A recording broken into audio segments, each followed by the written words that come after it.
सबसे पहले आपको बताएंगे कोयटा की सरदार बहादुर खान वुमेन यूनिवर्सिटी में मेरिट का कत्ल की भर्ती के इम्तिहान में नाकाम उम्मीदवारों को टॉप पोजीशन दे दी गई। 8,000 असामियों के लिए 2 लाख उम्मीदवारों ने इम्तिहान दिया। आज न्यूज़ ने 600 उम्मीदवारों की इम्तिहानी शीट हासिल कर ली है। कोयटा की सरदार बहादुर खान वुमेन यूनिवर्सिटी में मेरिट का कत्ल, असातिज़ा की भर्ती के इम्तिहान में नाकाम उम्मीदवारों को टॉप पोजीशन दे दी गई है। 8,000 असामियों के लिए 2 लाख उम्मीदवारों ने इम्तिहान दिया। आज न्यूज़ ने 600 उम्मीदवारों की इम्तिहानी शीट हासिल कर ली है। इस पर मजीद तफसीलात भी जानेंगे। हमारे साथ मौजूद है ब्यूरो चीफ कोयटा मुजीब अहमद। मुजीब से सारी डिटेल्स लेंगे, लेकिन इस मामले के ऊपर एक तफसीली रिपोर्ट भी तैयार की गई है, वो पहले मुलाहिजा करें। असातिज़ा की भर्ती में किसने उस्तादी दिखाई? मेरिट की धज्जियां उड़ाने का जिम्मेदार कौन है? जाली लिस्टें किसने तैयार की?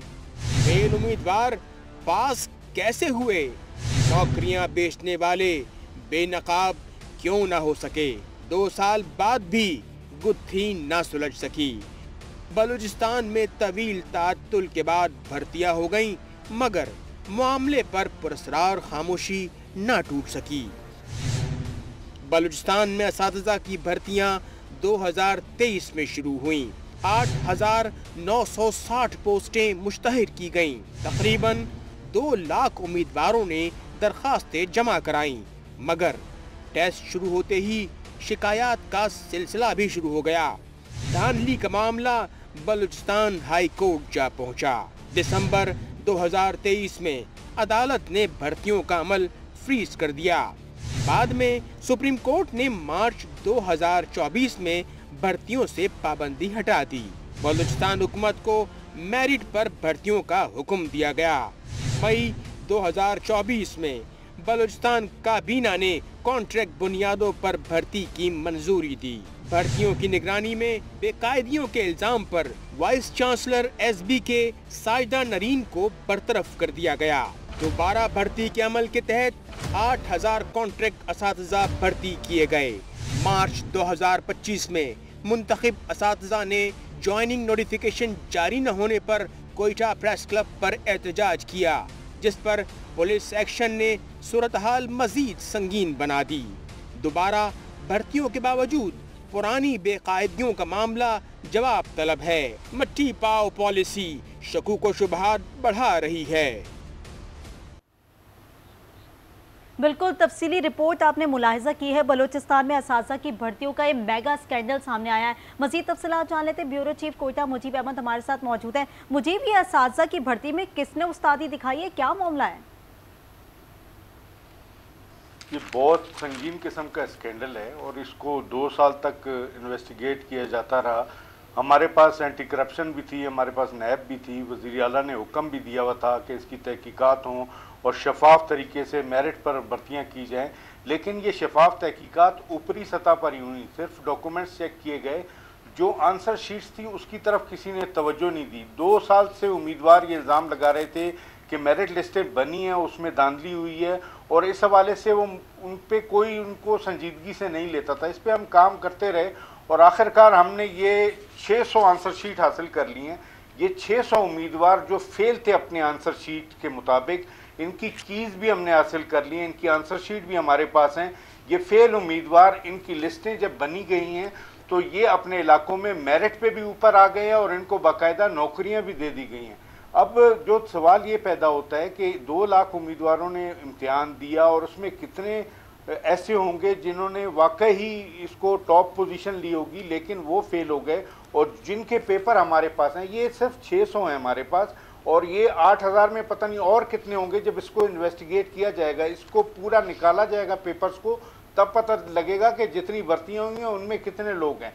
अब अगर इनको 600 को ही आप शुमार कर लें कि 8,000 में 600 फेल उम्मीदवार थे, इनमें तुर्बत से भी हैं, इनमें कोयटा से भी हैं, पशीन से भी हैं, कलात, खुजदार, पंजगूर, खारान, नौशकी, दालबंदीन, कोई ज़िला ऐसा नहीं है जहां से ये उम्मीदवार आए हों और ये फेल हो गए हों।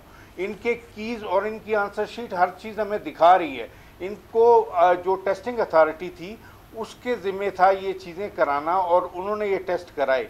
बलूचिस्तान हुकूमत ने जिम्मेदारी SBK को दी थी कि वो ये जो टेस्ट हैं कंडक्ट कराए और शफाफ भर्तियाँ करे। उन्होंने एक टेस्टिंग अथॉरिटी के लिए तंजीम से रब्ता किया जिसने सारे टेस्ट कराए और ये जिम्मेदारी ली कि वो शफाफ भर्तियाँ करेगी। लेकिन जब ये काम हुआ है तो हाई कोर्ट ने इसका नोटिस लिया और इन तमाम भर्तियों को मुंजमद कर दिया और कहा कि जी ये सारा गलत हुआ है लोगों के उस पर। जब उम्मीदवारों ने यहाँ पे रब्ता किया उसके बाद कुछ उम्मीदवार जो पास हो चुके थे उन्होंने सुप्रीम कोर्ट से रुजू किया। तब सुप्रीम कोर्ट ने भी वाज़ेह हिदायत दी थी कि शफाफ तरीके से होना चाहिए, इसको पूरा देखना चाहिए।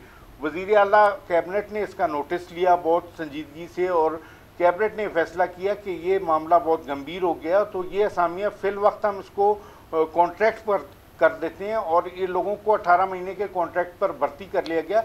लेकिन वज़ीर आला ने हुक्म दिया था कि तहकीकात हों, लेकिन तहकीकात जो ज़िम्मेदार अथॉरिटीज़ थी उन्होंने ये किया कि उन्होंने उस ज़िले में जाके उनके डॉक्यूमेंट सिर्फ वेरीफाई किए, लेकिन उनके जो पेपर्स थे जिसमें वो फेल थे उनको निकाल के किसी ने चेक करने की जहमत नहीं की। इवन हमारे पास 2 इदारे ऐसे हैं जो ये काम कर सकते थे, एंटी करप्शन इस्टेब्लिशमेंट थी और दूसरा नैब भी था। अगर उससे रुजू किया जाता उनको सौंपा जाता तो इन तमाम जो टेस्ट पेपर्स हैं इनको निकाला जा सकता था, इनको वेरीफाई कराया जा सकता था और जो असल हकीकी लोग जो कामयाब हुए थे उनको ये जॉब मिल सकती थी।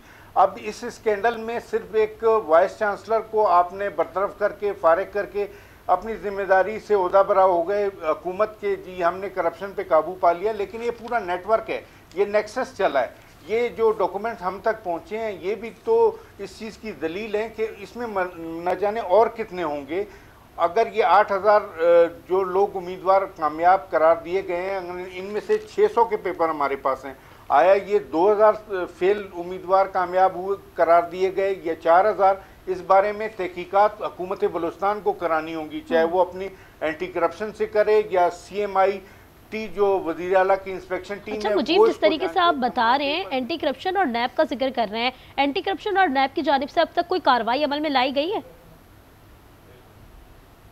उसमें सिर्फ SBK के वाइस चांसलर फारजा नवीन को फारिग किया गया, लेकिन इस नेटवर्क को, इस नेटवर्क को किसी ने हाथ नहीं डाला। एंटी करप्शन ने भी तमाम शवाहिद इकट्ठे किए SBK की VC के खिलाफ और उनके खिलाफ हुकूमत ने चार्जशीट बना के उनको फारिग कर दिया। लेकिन देखना ये है कि जो लिस्टें बनी हैं ये पेपरों से बिल्कुल मुखालिफ हैं। इसका पेपर में एक उम्मीदवार जो है बिल्कुल फेल हो चुका है, उसके 18 नंबर हैं और उसको बढ़ाकर 54 कर दिया गया और उसका एग्रीगेट भी 60% से अबव करके उसको मुलाजमत दे दी गई है। अभी मेरे पास ये लिस्टें पड़ी हुई हैं, इसमें ये दिया गया कि कितने उम्मीदवारों के कितने नंबर थे और कितने बना दिए गए और किस तरह उनको जॉब ऑफर लेटर जारी कर दिया गया और वो ज्वाइनिंग भी दे चुके हैं। अब पोजीशन ये है कि एक साल इनको ज्वाइनिंग को हो चुका है। मुझे एक सवाल यहाँ ये पैदा होता है, जो शवाहिद आप यहाँ लेकर बैठे हैं, जो चीज़ें आप यहाँ पर इस वक्त डिस्क्लोज कर रहे हैं, वो चीज़ें क्या एंटी करप्शन और नैब को शवाहिद नहीं मिले? उन्होंने इसके मुतालिक क्या कार्रवाई की और अगर पहले नहीं की गई तो अब कोई इस तरीके की चीज़ अमल में लाई है? देखें, बज़ाहिर ऐसे ही लगता है कि एंटी करप्शन ने इस हवाले से उस तरह शायद इतनी चीज़ों को डिग आउट नहीं किया, या उनके पास हैं तो वो उस चीज़ों को मुकम्मल होने का इंतज़ार कर रहे हैं। ये अभी कहना कब्ल वक्त होगा, लेकिन हुकूमत की तो हिदायत मौजूद थी कि इस कार्रवाई को होना चाहिए और मुकम्मल शफाफ होना चाहिए। अब इन चीज़ों को हम सामने लेके आ रहे हैं, 600 को लाए हैं। अगर एंटी करप्शन एक एक चीज़ का जायज़ा ले, इस नेक्सस को तलाश करे, उनको पकड़े, तो ये पूरे के पूरे 8000 क्लियर हो जाएंगे कि 8000 जिनको नौकरियां दी गई हैं, आया वो लोग अपने टेस्ट में पास हुए थे नहीं हुए थे, आया उन्होंने किसी के साथ नाइंसाफ़ी तो नहीं की। ये भी देखना होगा कि ये भर्तियाँ सियासी असर रसूख पे की गई हैं, पैसा दे के की गई हैं या किसी और ज़रिए से की गई हैं।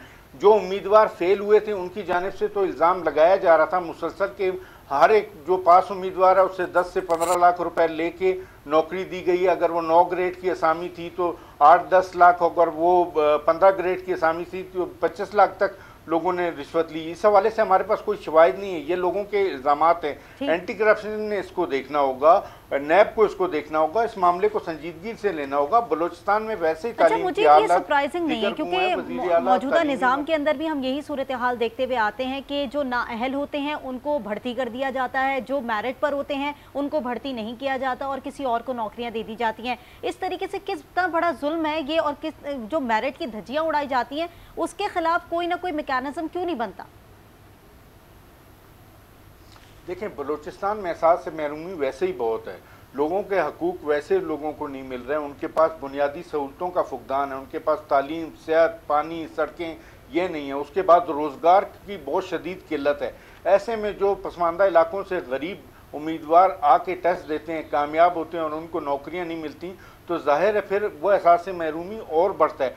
बलूचिस्तान का तालीमी निज़ाम तकरीबन तबाह होने के दर पे है। हमें इंटरनेशनल एड भी मिल रही है, अभी इंटरनेशनली हमें तकरीबन 38 अरब रुपए मिले हैं बलूचिस्तान को तालीम के लिए। तो तालीम का हाल ये है कि इस तरह के टीचर्स जब तलबा को पढ़ाएंगे जो खुद फेल हो चुके हैं, तो वो कैसे कम्पीट कर सकेगा आगे, इस चीज़ को देखना होगा।